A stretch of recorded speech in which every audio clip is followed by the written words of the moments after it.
Good day everyone. Today I'll be tackling about language of argumentation. Argumentation is the process of reasoning systematically to support an idea, action, or theory. When we say systematically, it means we follow a clear and organized step-by-step process. We don't just share random thoughts or opinions. Instead, we carefully build our reasoning so that it is easy for others to understand and believe. The main goal of argumentation is to convince the audience using logic and evidence. This means that when we argue, we should not rely on our emotions or personal experiences. Instead, we use facts, research, or expert opinions to prove that our side is valid. Argumentation becomes stronger when the claims are supported with proof that can be checked and trusted. For example, if you argue that students should have shorter school hours, you can't just say na, I feel tired every day like that.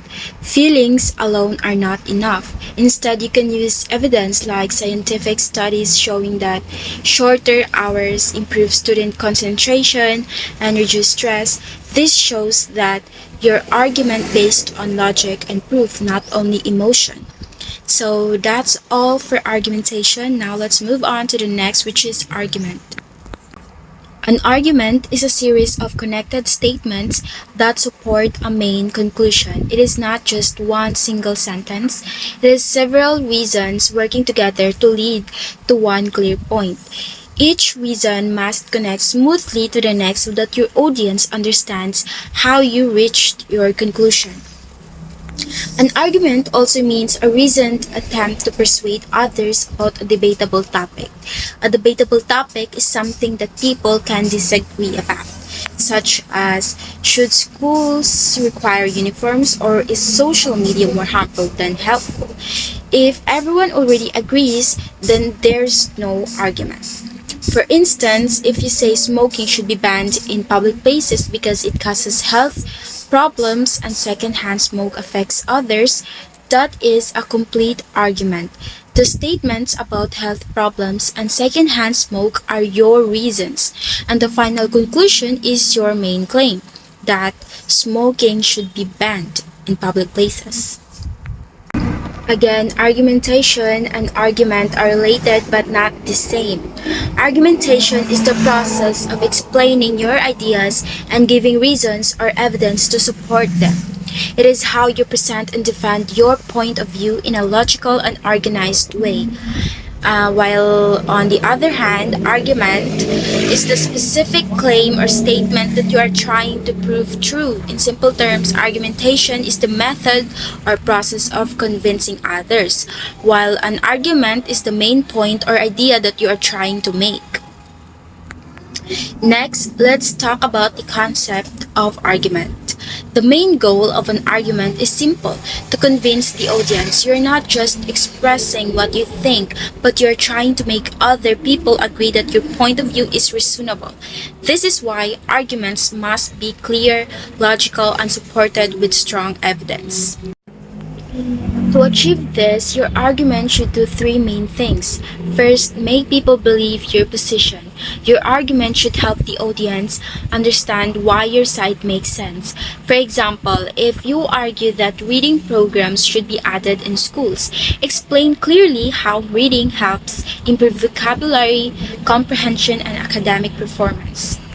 Second, make them accept your logic. Your ideas should be organized and make sense. Avoid jumping from one topic to another without clear connection. A logical flow helps your audience stay focused and understand your reasoning. And lastly, make them trust your evidence. People must believe that your proof is reliable.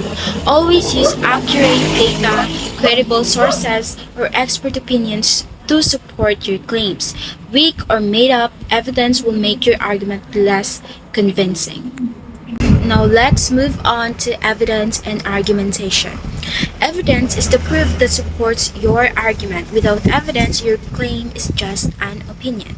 And opinions alone are not enough to convince others.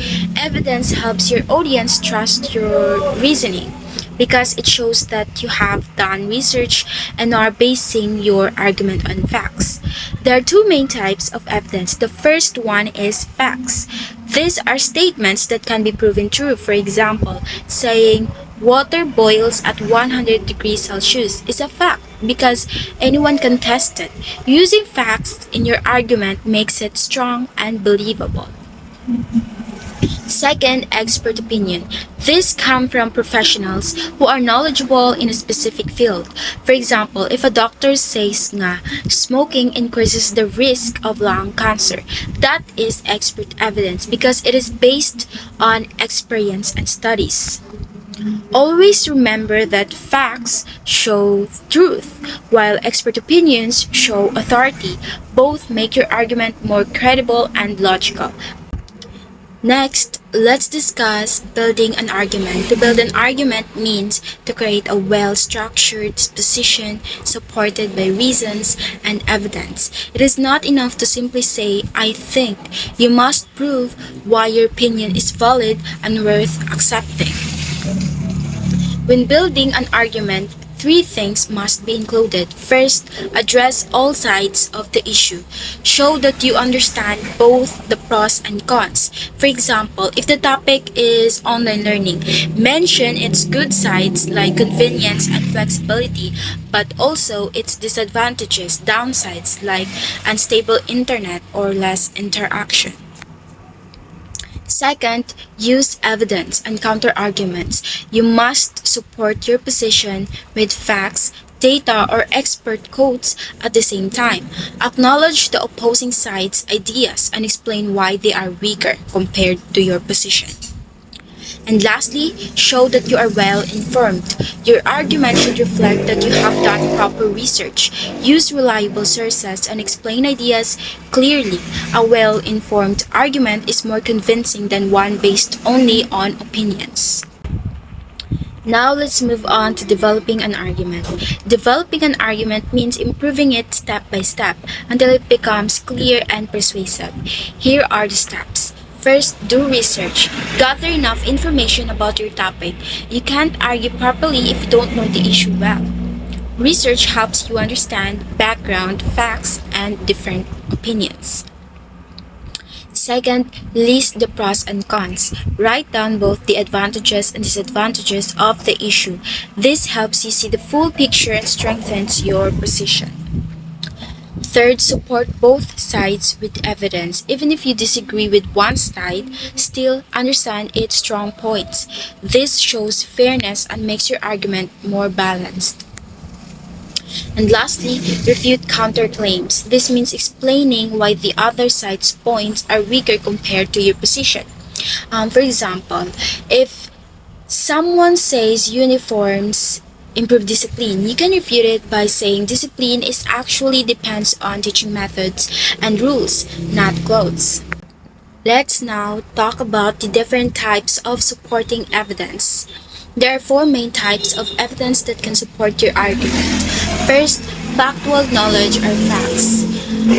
Information that is true and proven everywhere. I already discussed this kanina. Another example is the earth revolves around the sun. Facts like this strengthen your credibility.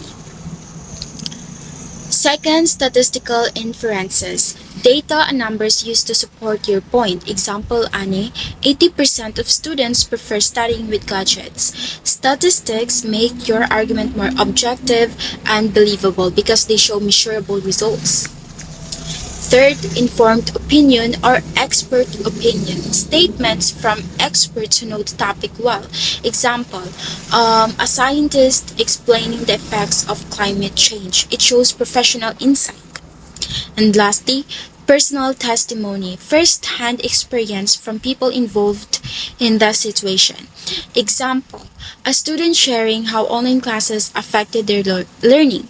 It adds emotion and authenticity. Using a mix of these types of evidence makes your argument more complete and convincing. Next, we're going to tackle about the position paper. In writing a position paper. A position paper is an essay that shows your opinion or stand about a certain issue or topic, but it is not just about saying what you believe. You also need to explain why you believe it. You must support your opinion with strong reasons, facts, and evidence. The main goal of a position paper is to convince other people that your opinion is the most reasonable and believable among all other possible views. It is like saying, here's my point and here's why it makes sense. For example, for this, if the topic is about banning plastic bags, your position paper could argue that banning them is important to protect our environment. And to support this, your stand, you can include facts about how plastic causes pollution, share expert opinions from environmentalists, or use statistics that show how much waste plastic creates every year.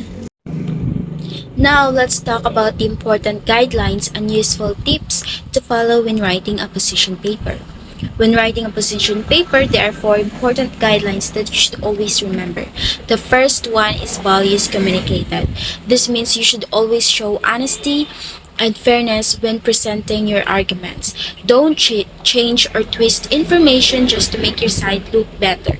Always tell the truth and respect other opinions even if you don't agree with them. A good writer stands for what is right, not just for what benefits their side. The second one is logical thinking. Your ideas should be clear and connected. Each point must lead smoothly to the next so that the audience can easily understand your reasoning. If your thoughts are scattered or confusing, your paper will lose its strength. So always think carefully and organize your points before writing. The third guideline is objective expression of ideas. This means you must avoid being biased or emotional in your writing. Don't let personal feelings or unfair judgments affect your arguments. Instead, focus on facts, data, and real evidence. Remember, a strong position paper is based on logic, not emotions. And the fourth guideline is balanced assignments. This means you should present both sides of the issue before making your stand. For example, if the topic is online learning, talk about both the advantages like convenience and accessibility and the disadvantages like distractions or poor internet connection. After that, clearly state your stand and explain why you agree or disagree. This shows that you understand the issue well and that your opinion is well thought out. Now let's move on to some useful tips for writing a good position paper. The first tip is to use simple language. Don't use deep or complicated words that might confuse your readers. The goal is to make your message clear and easy to understand, not to impress others with hard words, difficult vocabulary. The second tip is to focus on one idea per paragraph. Each paragraph should talk about only one main point. This makes your paper organized and easier to follow. The third one is to begin each paragraph with a topic sentence. A topic sentence helps the reader know what the paragraph will be about. It gives direction and helps your paper flow smoothly. And the fourth is to proofread your work. Before submitting your paper, always check your grammar, spelling, and sentence structure. Mistakes can distract the reader and make your work look unprofessional.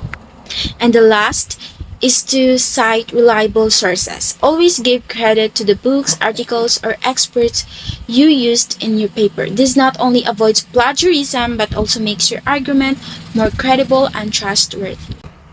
Next, I'll be discussing the parts of a position paper. A position paper has three main parts: the introduction, the body, and the conclusion. Each part has an important role in helping you express your opinion clearly and convince your readers to agree with your stand. In the introduction, you need to get the reader's attention right away. You can do this by starting with a strong topic sentence. Something interesting that makes people want to read more. For example, social media has become a big part of people's daily lives, especially for students and young adults. This sentence attracts attention because it talks about something familiar and relatable to many people today. Next, give background information about the issue so that readers understand why it is important. You could say, for example, while it helps people connect and share information quickly, it also causes problems such as distraction from studies, spread of fake news, and negative effects on mental health. Many young people spend too much time online instead of focusing on school or personal growth. This background helps explain why the topic matters and why it needs to be discussed. Then you end your introduction with your thesis statement, your stand or opinion about the issue. For example, that is why I believe schools and parents should set clear rules and guidance for social media, used to ensure that it benefits learning and relationships instead of harming them. Your thesis statement is the heart of your position paper because it clearly shows your side on the issue. Next is the body. The body is where you explain your stand more deeply. Here you present your arguments, usually three main points, and support them with facts, examples, data, or expert opinions. You can also use personal experiences if it helps strengthen your point. But before you present your arguments, it is good to show the counter argument, the other side of the issue. First, for example, some people argue that social media is not harmful because it helps students relax, make friends, and even learn through online resources. After that, you give your refutation or your explanation of why your stand is stronger. For example, while this is partly true, the disadvantage outweighs the benefits since too much use often leads to poor focus, reduced productivity, and even mental health issues. Now, let's move on to your three main points with your examples and support. For example, first, social media can cause distraction in schoolwork. For example, for this, many students spend hours scrolling on their phones during study time, which results in lower grades and unfinished assignments. Second, social media is a source of misinformation. Fake news spreads quickly online, and young people who are not careful may believe false information, which can affect their decisions and opinions. And finally, social media affects mental health. Experts say that spending too much time online can lead to stress, anxiety, and low esteem, especially when young people compare themselves to others on social media. So all these points support your main argument and show that your stand is strong and reasonable. In the conclusion, you need to summarize your main points to remind the audience of your argument. You can say, in summary, social media often distracts students from their studies, spreads misinformation, and negatively affects their mental health. Next, restate your stand with confidence to show that you believe in your opinion. For example, this is why I firmly believe that schools and parents must set rules and guidance for social media use to protect students from these harmful effects. And then finally, give a final insight or plan of action, something that leaves a lasting impression on your audience. For example, by promoting responsible online habits and encouraging balance between social media and real life activities, we can ensure that technology supports learning and growth instead of becoming a barrier to success. And to wrap up, always remember that a good position paper has a clear introduction, a strong body with supported arguments, and a meaningful conclusion.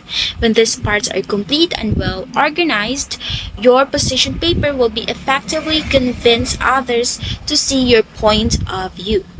Now, let's talk about how to write a position paper and some useful phrases you can use to make your writing sound more professional and convincing. First, choose a side and stick to it. When you write a position paper, you must first decide which side of the issue you support. Are you in favor or against it? Once you choose, don't switch sides halfway. Be consistent all throughout your paper. This shows that you are confident and sure of your stand.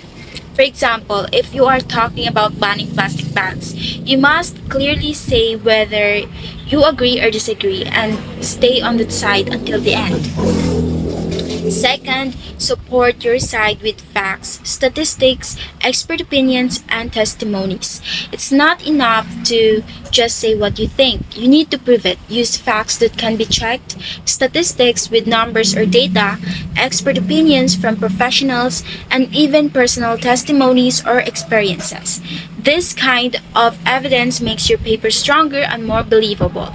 For instance, if your topic is about social media, you can use data about how many hours students spend online or a psychologist's opinion on its effects on mental health. Third, know the opposing view and respond to it. Before you defend your stand, try to understand what the other side believes. Explain their view first. This shows fairness and open mindedness. Then, give your refutation or your reason why your side is more reasonable or better supported by facts. For example, you might say nga, some people believe social media helps students learn better. However, it is my contention that too much use causes distraction and lowers productivity. This shows you understand both sides but still stand firm on your position. And lastly, be confident and assertive but not emotional. When writing your position paper, be sure of what you are saying, but don't let emotions control your tone. Avoid being angry, rude, or dramatic. Instead, use calm and logical words. Confidence comes from strong reasoning, not strong emotions. Next, you can also use useful academic phrases to sound professional and persuasive. Here are some examples you can use in your paper. However, it is my contention that this means you're respectfully saying your opposite view. Example. However, it is my contention that online classes reduce focus and motivation. Second, it may be argued. Use this when introducing another side of the issue. Example, it may be argued that social media helps students learn, but it also brings many distractions. Third, it could be further asserted that use this when adding another strong point. Example, it could be further asserted that too much online exposure affects mental health. Then lastly, this argument assumes. Use this when analyzing or questioning the other side's idea. Example, this argument assumes that all students can manage their time online, which is not always true. And that's it. That's all from my report about writing a position paper and the language of argumentation. Thank you for listening.